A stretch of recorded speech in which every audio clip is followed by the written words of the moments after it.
지난주에 성령의 찬송 잘 부르셨어요? 굳게 닫힌 감옥문이 바울과 실라에 이렇게 몸을 막고 있어도 그들이 부르는 찬송은 막지 못했습니다. 그런데 이 성령의 찬송은 감옥문을 열고 간수의 마음을 열고 간수의 가정을 여는 성령의 열림으로 이어집니다. 오늘은 성령의 열림에 대해서 생각해 보겠습니다.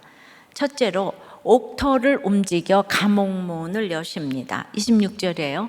이에 갑자기 큰 지진이 나서 옥토가 움직이고 문이 곧 다 열리며 모든 사람의 매인 것이 다 벗어진지라.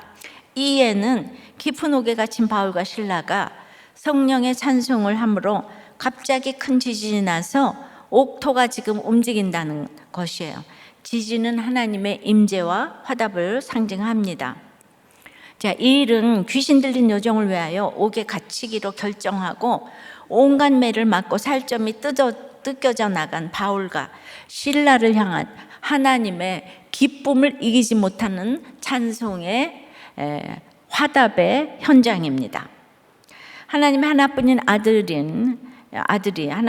십자가 위에서 죄인된 우리가 죽어야 할 그 현장에 대신 당신의 생명으로 값을 치르시고 십자가 위에서 죽으실 때 마태는 27장에서 이렇게 말합니다. 온 땅에 어둠이 임하여 성소 휘장이 위로부터 아래까지 찢어져 둘이 되고 땅이 진동하며 바위가 터지고 무덤들이 열리며 자던 성도의 몸이 많이 일어나되 너무 지금 비슷하지 않습니까? 이 십자가로 인해 원수된 우리는 하나님과 화목하게 된 것이죠. 마찬가지로 한 영혼을 위해 값을 지불하고 깊은 옥에 갇힌 바울을 바라보는 하나님의 마음이 어떠했겠습니까? 그곳에서 자신의 죄인됨을 알고 여기서 나를 부르셔서 내 생이 끝난다고 할지라도 나는 감사와 기도와 이렇게 찬송으로 이제 하나님을 찬양하는 바울을 바라볼 때 이건 환경이 아니라 하나님만이 내 상급이 되심을 찬송을 하니까 하나님께서 온 천지 만물을 악기 삼아서 화답하시며 지금 이제 노래하시는 거예요. 바울아 바울아 너는 혼자가 아니다. 내가 너와 함께 있다. 바울아 바울아 뭐하니 이게 아니고요. 바울아 바울아 너는 혼자가 아니야. 내가 너와 함께 있다. 따라서 우리 삶에 갑자기 일어나는 큰 지진 같은 사건과 삶은 멸망이 아니라 구원의 사건입니다. 하나님께서 큰 지진을 통해 우리를 흔들어 깨워 회개하게 하시는 임재이기 때문입니다. 옥토가 움직이듯 내 존재의 기초까지 말씀으로 뒤흔드는 깊은 회개를 할 때 우리 삶의 모든 닫힌 문들이 구원을 향해 활짝 열리게 됩니다. 옥토가 움직였다는 것은 감옥의 기초가 흔들렸다는 것이죠. 기초가 흔들리자 거기에 박혀있던 감옥 문들이 모두 즉시 열립니다. 단단히 매어있던 착고도 벗어집니다. 우리가 이 땅에서 겪는 모든 문제들의 기초, 그 모든 문제 밑에 깔려있는 근본 문제는 무엇일까요? 갈라디아서 3장 22절 3절은 이렇게 말해요. 그러나 성경이 모든 것을 죄 아래 가두었으니 이는 예수 그리스도를 믿음으로 말미암는 약속을 믿는 자들에게 주려 함이라. 믿음이 오기 전에 우리는 율법 아래에 매인바되고 계시될 믿음의 때까지 갇혔느니라. 자, 주님은 모든 사람이 죄 아래 갇혔다고 알려주시네요. 그렇습니다. 죄가 우리 인생의 근본 문제예요. 우리 삶을 가두고 있는 수많은 옥문들과 결박들이 뿌리박고 있는 옥토는 바로 우리의 죄악입니다. 따라서 감옥문처럼 우리 삶을 가두는 문제가 닥칠 때마다 우리는 그 옥토인 우리 죄악을 보아야 합니다. 그런데 우리는 이 죄를 보지 못하고 보려고도 하지 않습니다. 말씀대로 죄를 인정해야 해석이 되어 해결로 나가는데 죄를 인정하지 않기 때문에 늘 괴롭습니다. 큰 지진이 옥토를 흔들어 옥문을 열듯 우리 삶에도 주님이 일으켜 주시는 큰 지진 같은 사건이 우리 죄를 흔들어 놓습니다. 드러나지 않던 죄가 드러나고 깨닫지 못하던 죄를 깨닫는 것입니다. 감옥의 돌바닥처럼 우리 안에 단단하게 깔려있는 이 죄악들이 큰 지진 같은 사건으로 움직여 다 드러납니다. 드러나야 회개할 수 있습니다. 말씀이 내 삶을 읽고 지나갈 때에만 내가 기초부터 타락한 100% 죄인임을 알 수 있습니다. 그것이 죄로 막힌 내 삶을 열어주시는 성령의 열림입니다. 근데 그날이 갑자기 옵니다. 늘 안 되는 것 같고 늘 기다리는 것 같지만 갑자기 옥토가 움직이고 문이 다 열리며 메인 것이 다 벗어진지라에 해당하는 이 동사들은 모두 신적인 수동태 동사들이에요. 내가 열 수가 없어요. 내가 벗어질 수가 없어요. 하나님만이 구원의 길을 내십니다. 근데 내가 자꾸 하려고 그러면 안 돼요. 근데 옥에서 잘 기다리면 바울같이 자기 죄를 더 보면서 내가 옥에 있는 것은 내 삶의 결론이라고 늘 바울이 이렇게 구속사를 이렇게 말을 해요. 그러니까 신라하고 이제 같이 이렇게 나눴잖아요. 근데 바울이 무슨 죄가 있어요? 바람을 남편이 폈는데 본 저가 무슨 죄가 있어요? 근데 우리가 다 그렇게 자기 죄를 보니까 갑자기 움직이고 열리고 벗어지게 되는 날이 오는 거죠. 그러니까 영적 시각이 생기는 거예요. 인간이 영물이잖아요. 새로운 가치관이 생기게 됩니다. 큰 지진이 오기 전에는 가치관이 안 바뀌어요. 근데 우리들 교회는 이런 그 기적이 많이 일어나고 있는 것을 보게 됩니다. 그래서 어느 날 갑자기 자유함이 생기니까 그것이 옥이 아니고 또 옥에 잘 붙어 있으니까 갑자기 온 남편의 죽음은 큰 지진 같은 사건이었지만 죽음의 권세까지도 죽음을 깨트리신 하나님께서 나를 위해 나를 위해 노래하시는 하나님의 임재의 이 찬양의 현장이 되게 하신 줄 믿습니다. 적용해 보세요. 뇌죄를 흔들어 드러내신 큰 지진의 사건은 무엇입니까? 지금 내 삶에 닥친 문제가 내 죄의 기초에서 비롯된 결론, 내 삶의 결론이다 이거죠. 그 비롯된 결론임을 얼마나 인정하십니까? 내 삶의 결론이다고 몇 프로 인정하시나 뭐 이런 얘기입니다. 그러니까 이번 주도 아주 큰 지진이 많았어요. 예, 이게 중학생 아이가 본인이 살충제를 구매해 가지고 500ml 중에서 400ml를 마시고 본인이 너무 아프고 힘드니까 자기가 119를 불렀어요. 벌써 이번 달에만 2번째 자살 시도를 했다고 합니다.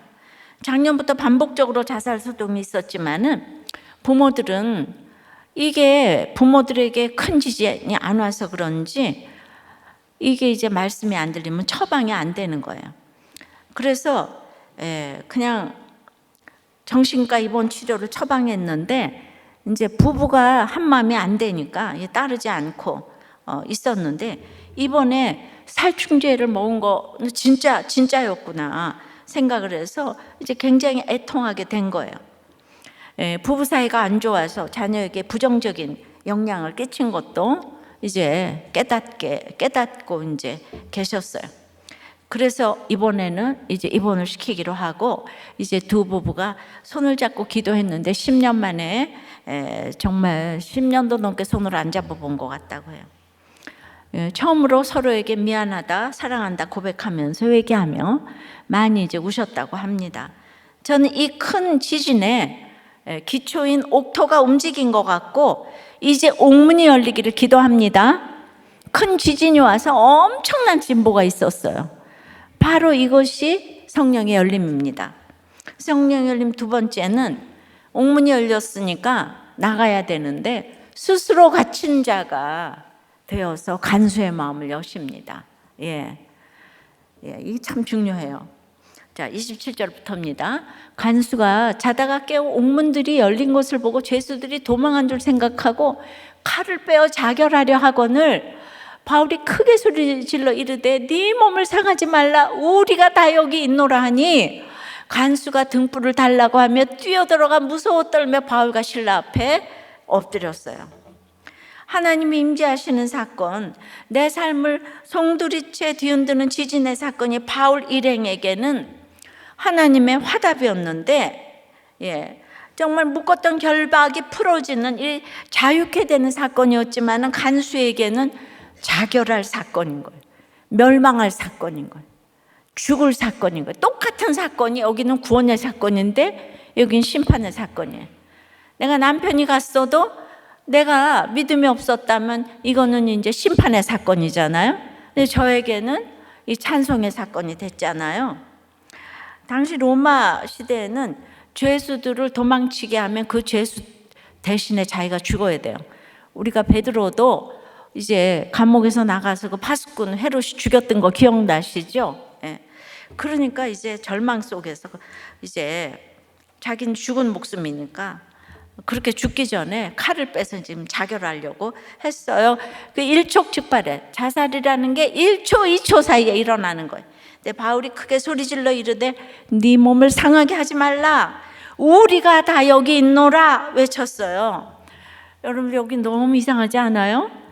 감옥문이 열렸는데 죄수들이 다 함께 모여가지고 아무도 안 나갔어요. 우리가 다 아는 문자적으로 전체 모두를 의미하는 형용사가 쓰인 것을 보면 그냥 모든 죄수가 다 같이 남아 있었던 거예요. 너무 놀랍지 않습니까? 죄수들이 옥에서 나가기를 얼마나 소원했겠습니까? 근데 옥문이 열렸는데 아무도 안 움직인 것은 매를 맞고 성령의 찬송을 한 바울 사도의 결론이겠죠. 하나님의 인정하심이에요. 그래서 스스로 이제 구원을 위해 갇혔어요. 성령의 열림은 바로 이런 것입니다. 자신의 죄를 보고 마음이 열리니까 옥문이 열렸는데 아무도 안 나갔다는 거예요. 자유를 부르짖다가 자유가 주어졌는데 반납했어요. 자유를. 그러니까 이제 베드로하고 바울하고 좀 다른데 베드로는 환상을 보는가 해서 옥중광채로 정신없이 따라 나섰는데 바울은 쓰임이 각자 다르죠. 그런데 바울은 빌립보 간수 한 사람 구원하기 위해서 온 죄수들이 아무도 안 움직였어요. 왜냐하면 죄수들은 이미 예수를 믿었기 때문에. 그러니까 이미 공동체가 됐어요. 바울과 우리 공동체가 됐습니다. 성도들은 삶의 소망이 없는 자를 살려야 합니다. 어디나 대가지불이 있어야 되는데 바울의 목적은 자유케 돼서 이 감옥을 나가는 게 아니었어요. 나를 자유케 해주셨다면 그 자유로 스스로 갇힌 자가 되고 종이 되어서 이 낯선 땅에서 나와 함께 이 찬송을 부를 가장 힘든 또 한 사람의 마음을 성령이 열어주시는 것이 목적인 거예요. 이미 여긴 다 믿었어. 감옥에 사나 죽으나 이제 하나님의 것이 되었기 때문에. 그래서 내가 풀림을 받았다면 와 자유다 방문 열고 나가는 게 아니라 스스로 방문을 닫고 여전히 지진 가운데 두려움에 떨고 있는 내 옆에 한 지체를 도와야 합니다. 그리고 전해줘야 합니다. 뭐라고 전해줄까요? 간수는 자고 있었잖아요. 자고 있는 사람에게는 어떤 말을 들려줘도 알아듣지 못합니다. 그렇기 때문에 지진의 사건은 바울의 결박을 풀어줄 뿐만 아니라 자고 있던 간수도 깨우는 사건인 거예요. 내 삶을 흔드는 지진은 그 사람 귓가에 또 하나님이 우리 귓가에 대고 깨어라 참깨 뭐 이러지. 응? 알리바바 깨어라 일어나라 외치는 하나님의 나팔소리인 거예요. 이게 나팔소리라. 내 평생 만날 수 없는 예수를 만날 수 있는 축복의 사건이라고 알려줘야 되는 거예요. 이건 죽을 사건이 아닌 거예요. 그러게 이 때를 바울은 결코 놓칠 수가 없기 때문에 감옥을 나가지 않고 여전히 지키고 있어요. 그러니까 누구를 구해야 될지 우리 아침마다 큐티하면은 그걸 하나님이 타이밍을 가르쳐 주세요. 내가 신접해서 아는 게 아니라 근데 그런 타이밍이 비록 이제 주로 이제 하나님께서 많이 맞춰주시더라고요. 그러니까 사건을 해석 못해서 절망 가운데 자결하려는 한 사람을 만나기 위해서 자신의 자유를 포기하고 스스로 선택하여 복음의 종이 되는 거죠. 그래서 빌립보서에서 자기를 그리스도의 종된 바울이라고 소개를 했습니다. 그러니까 내가 학교를 잘 가고 돈이 벌리고 뭐 원하는 거를 다 이제 가져놨어요. 가지게 됐어요. 예. 그래서 내가 그 지독한 가난의 옥에서 풀려났어요. 이제 그 질병의 옥에서 풀려났어요. 예. 그래서 선교를 가는 것보다는 내 옆에 한 사람, 내 눈앞에 삶의 모든 것을 포기한 그 한 사람을 찾아가서 크게 소리 질러서 네 몸을 상하게 하지 말라. 우리가 다 여기 있노라. 우리가 있다잖아요. 공동체. 넌 혼자가 아니야. 내가 너와 함께 있어. 넌 결코 혼자가 아니야. 이게 목장 모임이죠. 네 몸을 상하게 하지 마. 외쳐야 합니다. 이 말을 들을 그 한 사람은 반드시 내 옆에 있습니다. 바울이 마게도냐 엄청난 전도를 향해서 유럽으로 건너왔지만은 바울이 만난 사람은 과부 루디아, 귀신 들린 여종, 오늘은 완전히 이방인, 간수한 사람. 항상 한 사람에게 초점을 둘 때 유럽이 열리는 거예요. 전 세계가 열리는 거예요. 마침 지난주 휘문 청년부에서 빕스 캠프를 했어요. 청소년부에서 하던 걸 청년부에서도 했는데 그냥 본인들이 지원을 해가지고, 그러니까 난 얘기하고 싶어. 부끄러운 게 없어. 70명이나 지원을 해가지고 아주 열띤 나눔을 했어요. 막 한 청년은 아버지에게 막 성추행을 당했다고 하니까 막 또 같은 사건을 겪은 청년들이 여기저기서 나눔을 이어가고 채울해주고 격려를 해주니까 들어갔더니 사역자 막 전도사님들이 너무 충격을 받아가지고, 야, 이게 진짜 우리들 교회구나. 그러니까 내가 내 얘기를 하면 그냥 내가 너와 함께 있는 거예요. 나 같은 일이 또 있으니까. 그러니까 너 죽지 마, 상하게 하지 마, 이거잖아요. 오늘 바울이. 그러니까 이런 나눔을 하고 여러분들은 이제 그럴 거예요. 야, 그렇게 하고도 결혼하냐? 예, 우리 지금 18년 됐잖아요. 다들 이런 나눔 이렇게 마음대로 하고 다 결혼했지요. 우리들 교회에서 양육받은 신랑 신부는 한 카플도 이혼 안 했다 그랬잖아요. 예. 그러니까 하나님이 이 나눔에 책임을 지시는 거예요. 예. 다들 꼬이지 않고 열렸기 때문에. 대표적인 케이스로도 우리 청년부의 간증을 첫날 들어온 이제 사역 부임한 우리 그 목사님이 청년부 아이가 나와서 나는 낙태했고 동성애고 이런 얘기를 하니까 뭐 저런 애가 다 있나. 걔하고 결혼했잖아요. 그런데 이 청년부 목사님은 그 자매하고 결혼 안 했으면 목회를 못할 뻔했어. 그냥 완전히 이거 약재료로 그냥 곳곳에 지금 이거 청년부, 오늘도 이 부부를 초청해서 지금 어떤 교회에 지금 이거 설교하러 갔어요. 그러니까 이거 이제 창피가 아닌 거예요. 드러내놓고 이렇게 하니까 갑자기 큰 지진에서 성령의 열림이 돼가지고, 여러분 지금 18년 동안 이렇게 나눔했는데 우리 청년부 지켜주세요. 하나님이 조울증에 우울증에 뭐 별의별 거 다 하는데, 그리고 저는 지금 모범생들은 한 길밖에 모르니까 돈 저기 했으면 이렇게 자살하는 거예요. 요새 너무 많잖아. 근데 우리 애들이 이렇게 나누니까 하나님이 이것 때문에 지금 축복하시는 거 아시죠? 길고 짧은 건 대봐야 돼요. 지금 여기 시간이 아깝다고 교회도 안 보내고 큐티도 안 하게 하면 어떻게 고기를 낚아야 될지 몰라요. 나중에 이 애들이 다 잘 살 거예요. 두고 보세요. 그런데 이게 교회를 우습게 여기고 교회가 밥 먹여주냐? 그래서 인류학교 잘 보내보라고요. 어떻게 되나? 하나님을 내가 만홀히 여기고 어떻게 축복을 받을 수 있겠어요? 그러니까 이게 진짜라고 하나님이 지금 우리 청년부를 축복하시잖아요.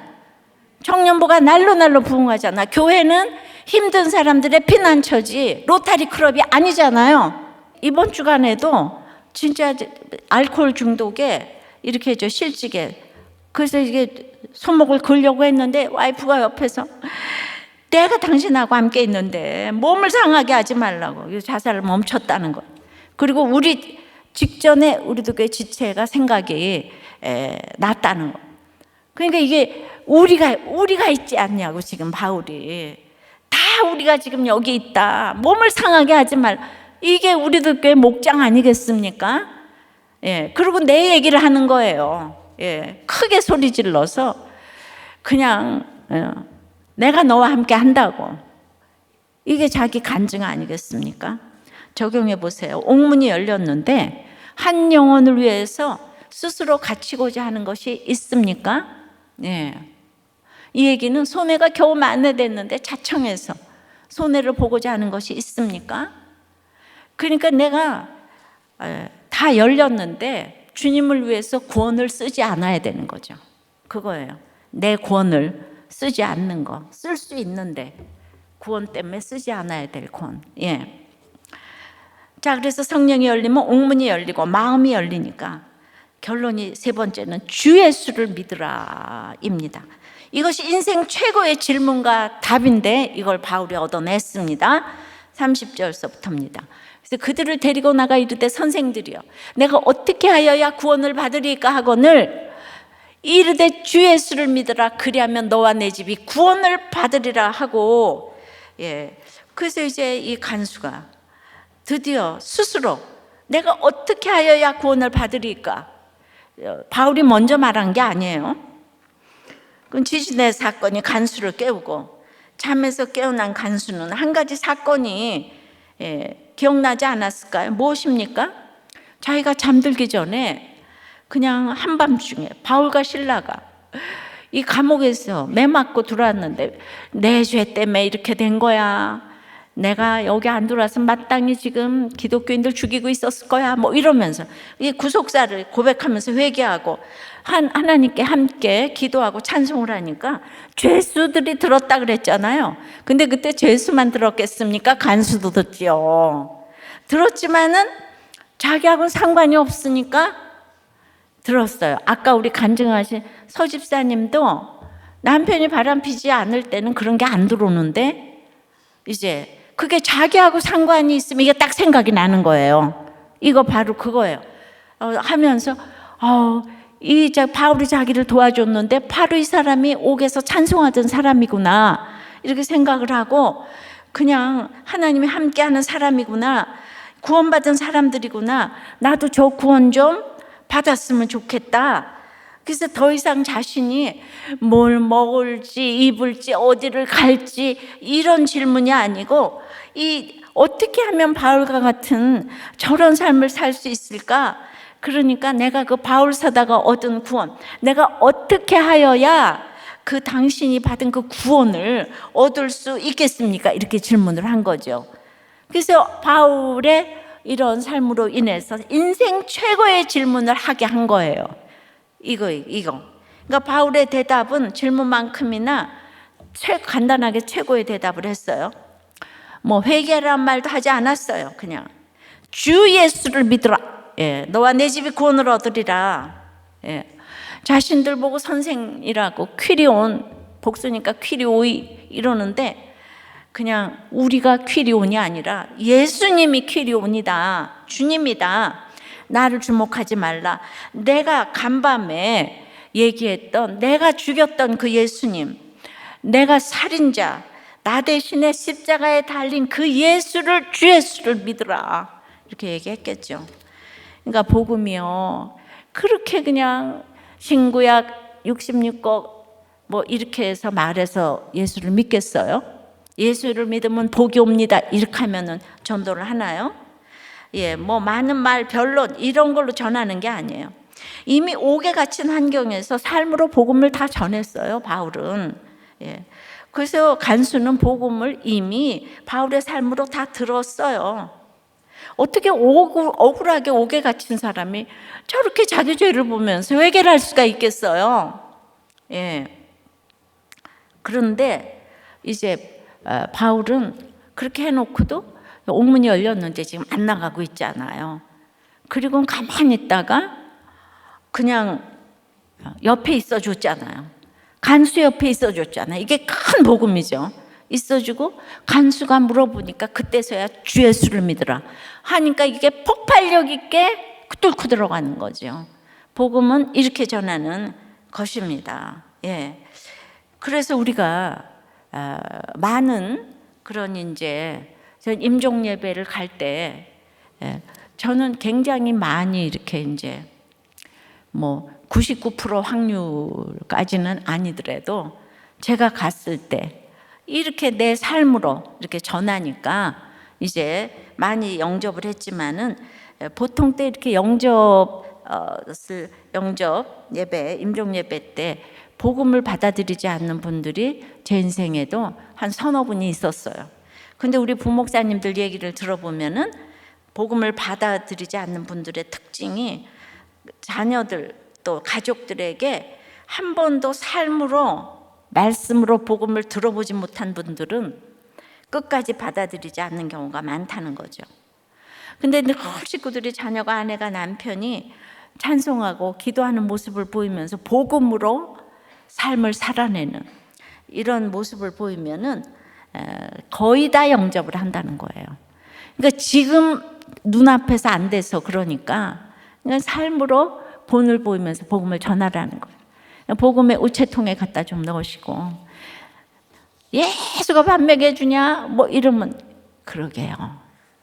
그리고 이제 또 이제 저기 그렇다 그러고 그 다음에 이제 또 무슨 뭐 부활절, 추수감사절 또 그때도 또 이제 초청장 갖다 주면은 그냥 이딴 거 가져오지 말라 그랬잖아. 그냥 그럴 땐 또 그러게요. 그리고 이제 또 그 다음에 또 할래? 그러게. 그것만 잘하면 돼. 그러게. 예. 그러니까 예.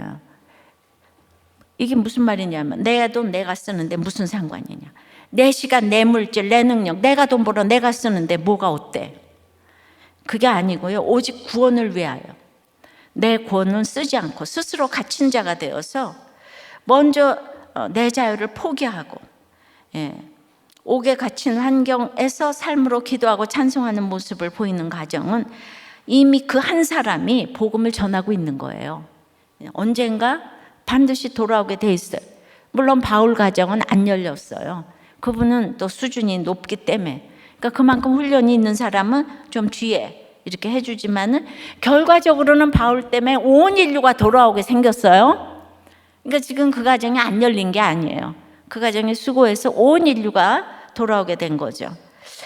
그래서 단순한 한마디 주 예수를 믿으라 한마디로 예수를 믿는 이 믿음이 들어갈 수 있다는 거죠. 32절에 주 예수를 믿으라 한 다음에 주의 말씀을 그 사람과 그 집에 있는 모든 사람에게 전하더라.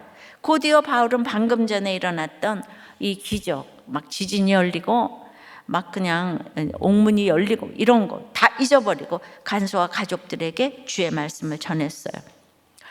옥에 갇히고 한밤중에 지진을 경험해도 어떤 때든지 때를 얻든지 못 얻든지 뭐 정말 지진이 오든지 풍년이 오든지 언제나 말씀만을 전하는 삶이 본분이라는 것을 바울이 잊지 않았던 것이 예수님이 말씀이기 때문에 그리고 이제 그 전도할 때 어떤 내용을 전해야 할지 고민하는 그리스도인들이 의외로 많은데 우리가 그리스도의 증인으로서 전해야 될 것은 오직 그리스도의 복음뿐이에요.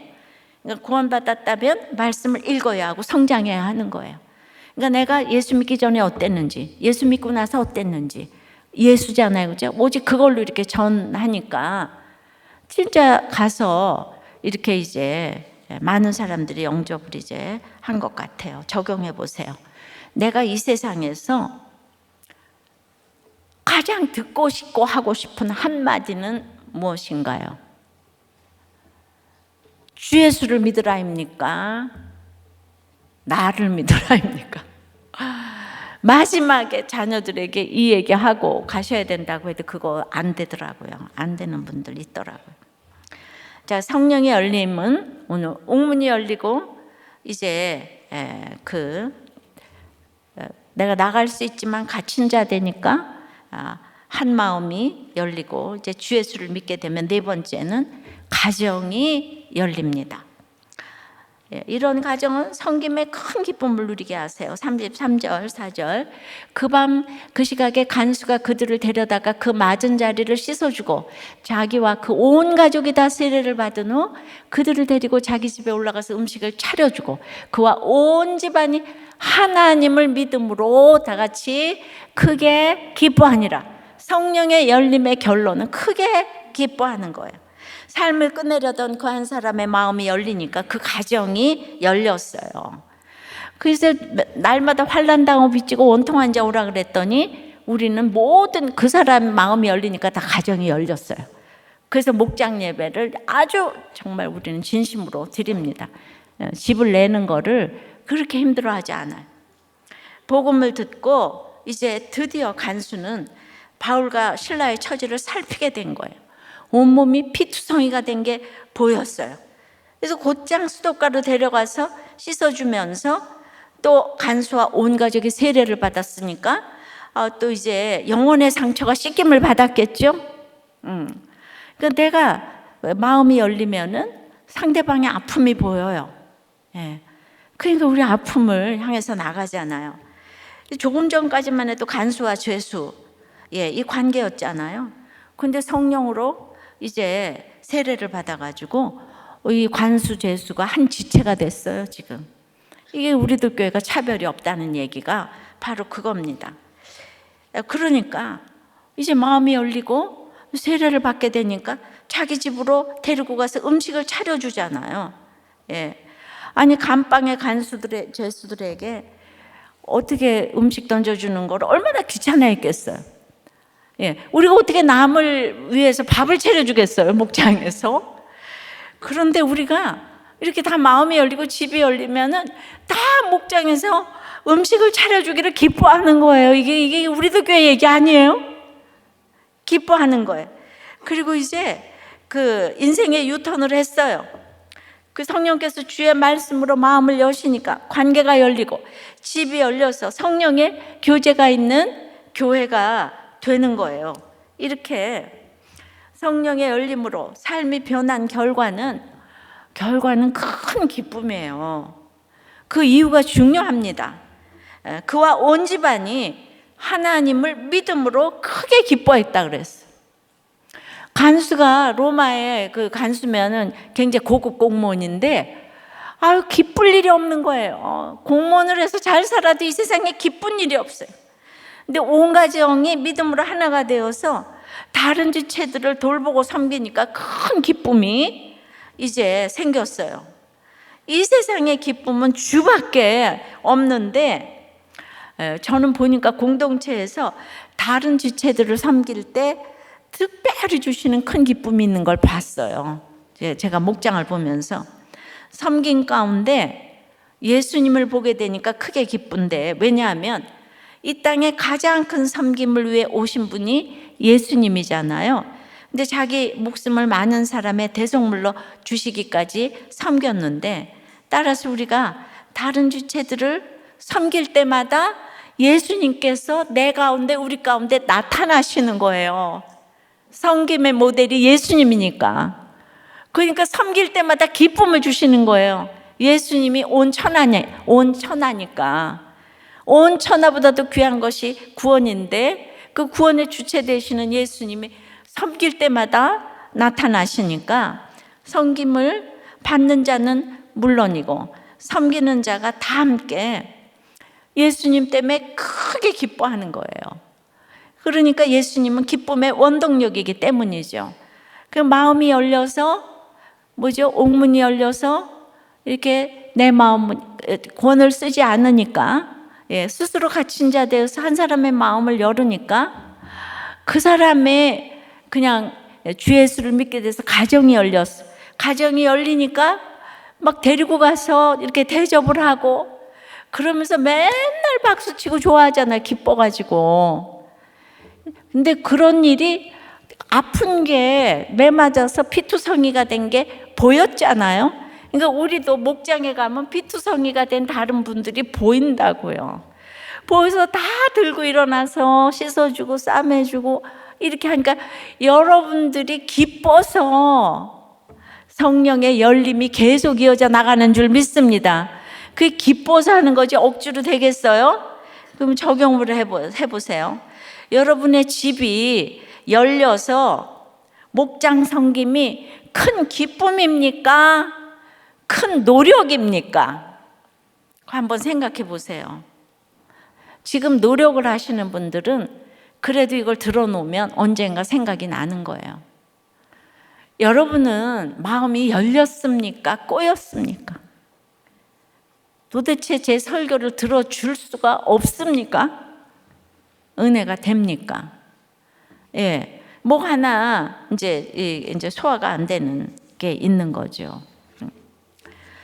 참 이렇게 그냥 큰 지진이 매주일 일어나는데 이런 얘기를 안 하니까 이 아이도 중학교 저학년인데 아들이 학교 또래 아이들과 어울려서 모텔에서 술을 마시고 담배를 피고 집에 있는 물건을 다 팔아가지고 아버지 것도 갖고 가고 식구들 것도 다 가져가고 가져가는 게 아니고 훔쳐서 술과 담배를 사고 학교 내 집단 폭행까지 이제 당해서 경찰에서 연락이 오고 그러니까 이제 아버지가 목자님인데 기가 막히잖아요. 그래서 언성을 높이고 그리고 이제 그 아이를 못 때리겠으니까 장난감을 책상에 막 내리치면서 이놈아 말 좀 들으라고 그랬는데 이 아이가 경찰에 그냥 딱 신고를 했는 거예요. 아버지가 장난감을 내리쳤다. 저를 때리지도 않았는데. 근데 경찰서에 가서 조서를 썼고 법원에서 아들로부터 100m 접근 금지 명령이 3개월간 떨어졌어요. 그 접근 금지 명령을 어길 시에는 2천만 원 벌금에 구속. 예. 그러니까 그 아들을 내보낼 수도 없으니까 이 아빠가 지금 집에 들어갈 수 없는 상황이 됐습니다. 요새 인권이 왕노릇하다가 이런 일이 생겼어요. 아니 그런 아들은 아버지가 때려서 고쳐야지 누가 고치겠어요? 이게 도대체 요새 참 문제가 많다고 생각합니다. 눈 가리고 아웅이라고 생각을 해요. 예. 그러니까 그냥 제가 이거 들으면 기가 막히지 않아요? 이분 살고 싶겠어요? 내가 목자를 하는데 왜 이런 일이 일어나나? 이제 기가 막힌데 제가 아까 이 중학교회가 자살 기도를 했고 얘는 이루고 그러나 오늘 제가 이렇게 다 읽어주고 가는데 장차 이 아이들이 저는 어떻게 될지 여러분들 기대하시기 바라고 그래서 이제 이게 얼마나 큰 지진이 왔습니까? 그러니까 모두 우리가 또 돼가지고 몸을 상하게 하지 말라고 그 우리가 있지 않냐고 평초우님 마을님들이 다 찾아가서 지체가 돼가지고 이 사건을 말씀으로 해석하고 위로와 기도를 이제 해드렸죠. 그랬더니 아버지가 내가 내 혈기로 인해서 아들이 상처받았음을 인정하고 회개를 했다는 거예요. 이 땅에는 이런 관계는 절대로 용서가 안 되는데 자식 이기는 부모 없어서 부모는 또 이렇게 회개를 해요. 그래서 자식이 우리를 훈련시키는 최고의 통로가 되는 거죠. 우리 썩을 속이 없어 못 썩어지는데 이래도 또 아빠가 회개를 하는데 이런 사건을 다 덮어놓는다고 이게 없는 게 아니잖아요. 요즘에 핸드폰이 범람하는 시대에 그러니까 이걸 어떻게 해결해 가야 될지 지금부터 말씀을 통해서 이렇게 계속 훈련을 받아가면 얘네들이 너무 지혜로워질 건데 아까 그냥 너무 성실한 청년은 우리가 없어가지고 이게 너무 모범생인데 우리가 없어서 한 달 만에 이렇게 정말 그냥 그런 극단적인 선택을 한 걸 생각하면 우리가 할 일이 얼마나 많은지 아시겠죠?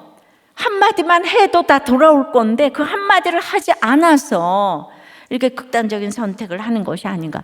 이렇게 우리가 앞으로 이 사건은 그 옥토가 움직인 사건이 되어서 이 집에 죄를 보게 하는 약재료가 되어서 저는 이 수많은 가정을 살리게 될 줄 믿어요. 여러분들 이런 얘기 한 번만 해도 이 목자님이 어디 중고등부나 청년부에서 이 얘기 딱 하면 제압하지 않겠어요? 우리 아들이 옛날에 이랬다 이러면 우와 이럴 거 아니에요. 몰라요? 그러니까 이제 이게 약재료가 굉장히 많으니까 근데 이제부터 시작이에요. 여기도 중학생이니까 시작이잖아. 아까 그 아이도 시작이잖아. 청년부 아이들도 다 시작이에요. 예, 죄인들의 공동체인 우리들 교회에서 이 사명을 감당하고 하시는 가정이 되고 우리 모두 각자가 돼서 다 집이 열리고 마음이 열리고 옥문이 다 열리게 될 줄 믿습니다. 그러니까 갑자기 막 너무 희망이 생기지 않아요? 그냥 날마다 일주일마다 기가 막힌 사건이 생기지만 그래서 우리가 맷집이 커지고 이렇게 일을 해결해 갈 수 있는 지혜를 굉장히 배우게 되는 거예요. 이걸 이렇게 다 나누고 가게 되기 때문에 그러니까 맨날 좋은 얘기만 듣고 맨날 아름다워라 그러면 어떻게 배우겠어요? 인간이 악하고 음란한데 다 죄인인데. 그래서 우리가 솔직하고 진솔한 나눔은 돈을 주고도 이렇게 정말 그거는 정말 우리가 얻을 수 없는 기회라고 생각이 됩니다. 말씀 맺어요. 성령의 열림은 그래서 옥토로 움직여서 내 죄의 근본이 흔들려서 이제 감옥문을 여시는 거예요. 근데 여셨지만 스스로 갇힌 자가 되어서 한 사람 이방인 지금 오늘 죽음을 앞에 두고 있는 간수의 마음을 여셨어요. 그러니까 그 사람이 그 구원 나 좀 얻자. 주 예수를 믿으라. 너와 내 집이 구원을 얻으리라. 이런 마음으로 이번 주일에 전도하셔서 다음 주일에 가득 좀 채워놓으세요. 이것이 인생 최고의 질문과 답이에요. 어찌하면 구원을 얻어요? 주 예수를 믿으라. 이러면 천국 가요.